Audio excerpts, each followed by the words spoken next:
الحمد لله نحمده ونستعينه ونستغفره ونؤمن به ونتوكل عليه، ونعوذ بالله من شرور أنفسنا ومن سيئات أعمالنا. من يهده الله فلا مضل له، ومن يضلله فلا هادي له. وأشهد أن لا إله إلا الله وحده لا شريك له، وأشهد أن محمدًا عبده ورسوله أرسله بالحق بين يدي الساعة بشيرا ونذيرا. أما بعد، فإن خير الحديث كتاب الله، وخير الهدي هدي محمد صلى الله عليه وسلم، وشر الأمور محدثاتها، وكل محدثة بدعة، وكل بدعة ضلالة، وكل ضلالة في النار. أعوذ بالله من الشيطان الرجيم. يا أيها الذين آمنوا اتقوا الله حق تقاته ولا تموتن إلا وأنتم مسلمون. وقال تعالى: يا أيها الناس اتقوا ربكم الذي خلقكم من نفس واحدة وخلق منها زوجها وبث منهما رجالا كثيرا ونساء، واتقوا الله الذي تساءلون به والأرحام، إن الله كان عليكم رقيبا. وقال تعالى: يا أيها الذين آمنوا اتقوا الله وقولوا قولا سديدا يصلح لكم أعمالكم ويغفر لكم ذنوبكم، ومن يطع الله ورسوله فقد فاز فوزا عظيما. أما بعد، إخوة الإيمان، أوصيكم وإياي أولا بتقوى الله في السر والعلن. وبعد، سنتحدث في هذه الخطبة حول موضوع صلاح الأبناء. إخوة الإيمان، أمنية الآباء والأمهات أن يكون لهم ذرية صالحة. ابنك تحبه ويحبك، وتبره ويبرك، تأمره ويطيعك، فهذه أمنية كل أب. وصلاح الأبناء والبنات أمنية الآباء والأمهات، فهي بحاجة إلى دعوة صالحة إلى الله لهدايتهم وصلاحهم. والأنبياء يسألون الله عز وجل صلاح ذريتهم. يقول الله عز وجل عن إبراهيم عليه السلام: رب اجعلني مقيم الصلاة ومن ذريتي ربنا وتقبل دعاء. وقل أنت كما قال عباد الرحمن: ربنا هب لنا من أزواجنا وذرياتنا قرة أعين واجعلنا للمتقين إماما. ومن الأمور النافعة الأخرى في صلاح الأبناء والبنات القدوة الصالحة من الأب والأم. فالابن يرى أول ما يرى إليك، فلو رآك تخاف الله خافه، ولو رآك مع المصلين كان من المصلين، ولو رآك مع الأخيار والصالحين كان مع الأخيار والصالحين. فليكن القدوة من الأب والأمهات قدوة صالحة تعين في صلاح الأبناء والبنات. وثانيا، من الأمور النافعة في صلاح الأبناء الوعظ والنصيحة للأبناء والبنات، كما قال تعالى عن لقمان: وإذ قال لقمان لابنه وهو يعظه يا بني لا تشرك بالله إن الشرك لظلم عظيم. فرب موعظة تعظها ينفع الأبناء والبنات طوال حياتهم. ومن الأمور النافعة في صلاح الأبناء والبنات أمرهم بالصلاة. قال تعالى: اتل ما أوحي إليك من الكتاب وأقم الصلاة إن الصلاة تنهى عن الفحشاء والمنكر. فهذه الصلاة تبعدك عن الفحشاء والمنكر وتبعد أهلك وأبنائك وبناتك عن الفحشاء والمنكر. وقال تعالى: وأمر أهلك بالصلاة واصطبر عليها.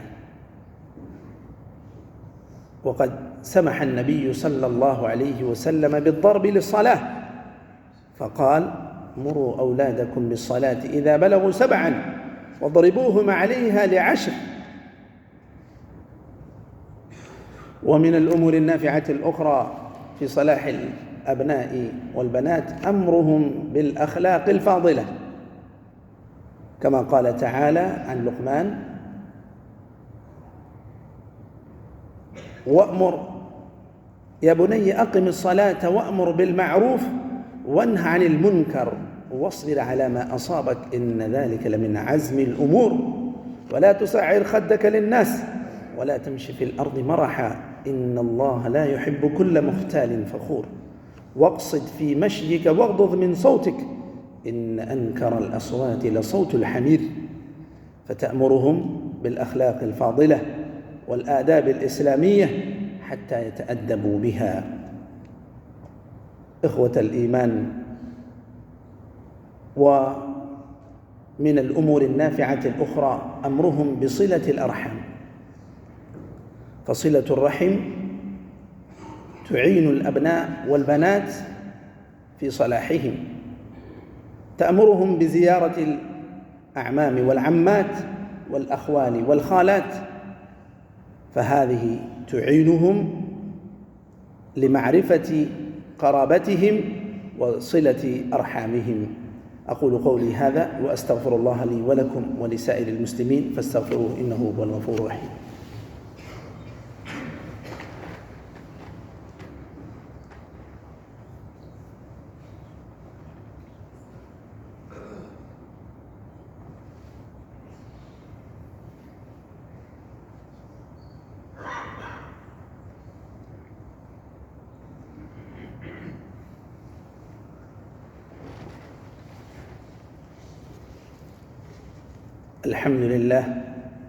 الحمد لله على إحسانه، الشكر له على توفيقه وامتنانه، والصلاة والسلام على رسوله الأمين وعلى آله وصحبه أجمعين. أما بعد، إخوة الإيمان، إن الأبناء والبنات أمانة ومسؤولية، فليكن عند كل أب وأم الإحساس والشعور بالمسؤولية، لأن هذه أمانة. وقال النبي صلى الله عليه وسلم: كلكم راع وكلكم مسؤول عن رعيته، فسوف تسأل أنت أمام الله عن ابنك وعن بنتك، لأنك أمين ومسؤول على هذه المسؤولية. وثانياً، أن تشكر الله عز وجل بلسان حالك ومقالك بأن الله جعلك من أهل العيال ولم يجعل نسلك منقطعاً، لأن هذه نعمة تستحق الشكر من الله عز وجل. وأخيراً، الأمر بالعدل، وقد أمر النبي صلى الله عليه وسلم بالعدل بين الأبناء والبنات في الهدية والهبات والعطيات وغيرها، لأن الله عز وجل يأمرك بالعدل وإنه يسألك يوم القيامة عن هذا. نسأل الله تعالى أن يجعلنا من الذين يستمعون القول فيتبعون أحسنه. اللهم أعز الإسلام والمسلمين وأذل الشرك والمشركين ودمر أعداء الدين، واجعل هذا البلد آمنا مطمئنا وسائر بلاد المسلمين. اللهم من أراد الإسلام والمسلمين بسوء فأشغله بنفسه واجعل كيده في نحره يا قوي يا عزيز. اللهم انصر المجاهدين في سبيلك في فلسطين، اللهم كن لهم ناصرا ومعينا يا ذا الجلال والإكرام. اللهم داوي جرحاهم، اللهم فك أسراهم. اللهم عليك بالأعداء اليهود الغاصبين المحتلين فإنهم لا يعجزونك. اللهم خذهم أخذ عزيز مقتدر، اللهم خذهم أخذ عزيز مقتدر. اللهم اكفنا بحلالك عن حرامك وأغننا بفضلك عمن سواك. اللهم إنا نسألك الهدى والتقى والعفاف والغنى. اللهم إنا نسألك الجنة وما قرب إليها من قول وعمل، ونعوذ بك من النار وما قرب إليها من قول وعمل. اللهم ادفع عنا الغلا والربا والوباء والزلازل والمحن.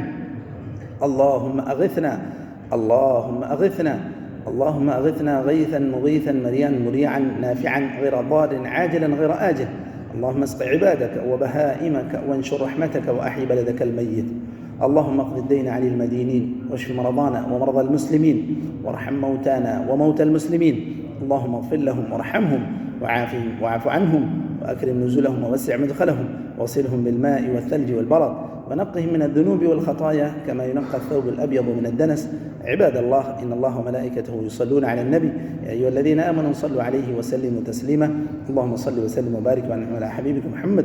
رضى اللهم عن الخلفاء الراشدين أبي بكر وعمر وعثمان وعلي وعن سائر صحابة نبيك أجمعين، وعنا معهم بعفوك وكرمك وجودك يا أكرم الأكرمين. عباد الله، إن الله يأمر بالعدل والإحسان وإيتاء ذي القربى وينهى عن الفحشاء والمنكر والبغي يعظكم لعلكم تذكرون. اذكروا الله يذكركم وادعوه يستجب لكم، ولذكر الله أكبر والله يعلم ما تصنعون. وأقم الصلاة.